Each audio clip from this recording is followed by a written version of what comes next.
Los Angeles, Johnny Hallyday et Mathieu Chédid. À première vue, on pourrait se demander quel est le lien entre ces trois éléments.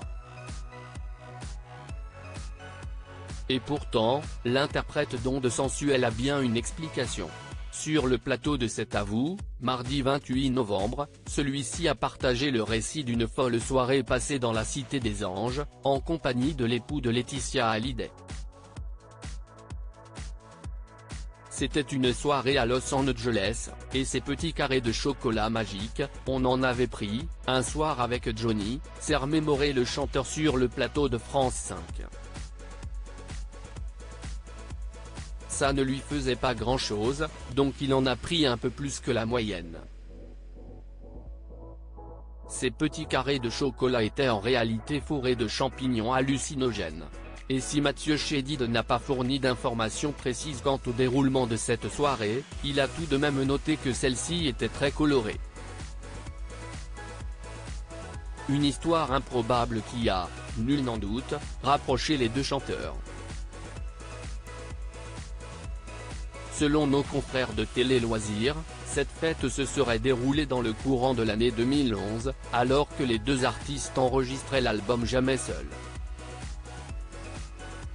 Supérieur à Céline Dion, Johnny Hallyday, Brad Pitt. Combien valent leurs villas? Toutes les images. Johnny Hallyday, de nouveau sous le feu des projecteurs. Ces révélations de Mathieu Chédid surviennent alors que David Hallyday vient de sortir son autobiographie intitulée Mon meilleur album. Dans les pages de cet ouvrage, dévoilé le 23 novembre dernier, le fils du légendaire rocker aborde son parcours, de l'enfance à l'âge adulte, et revient notamment sur sa relation avec ses parents et plus particulièrement, celle qu'il a entretenue avec Johnny Hallyday.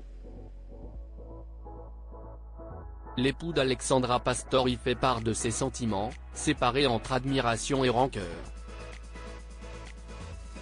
Il aimait profondément tous ses enfants et quand nous avons fait l'album 100%, j'ai ressenti beaucoup d'admiration de sa part, couche-t-il dans son livre.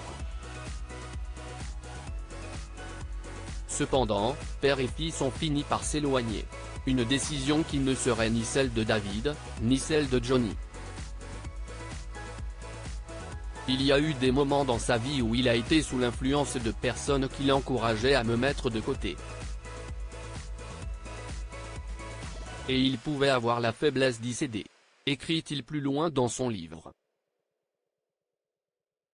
Avec ses nouveaux écrits, David Hallyday rend un dernier hommage à son père disparu, en lui adressant les mots qu'il n'a pu lui dire avant sa mort.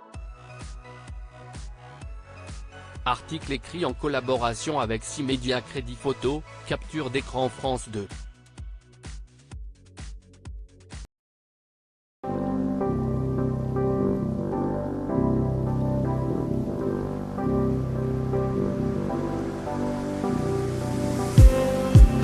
Just need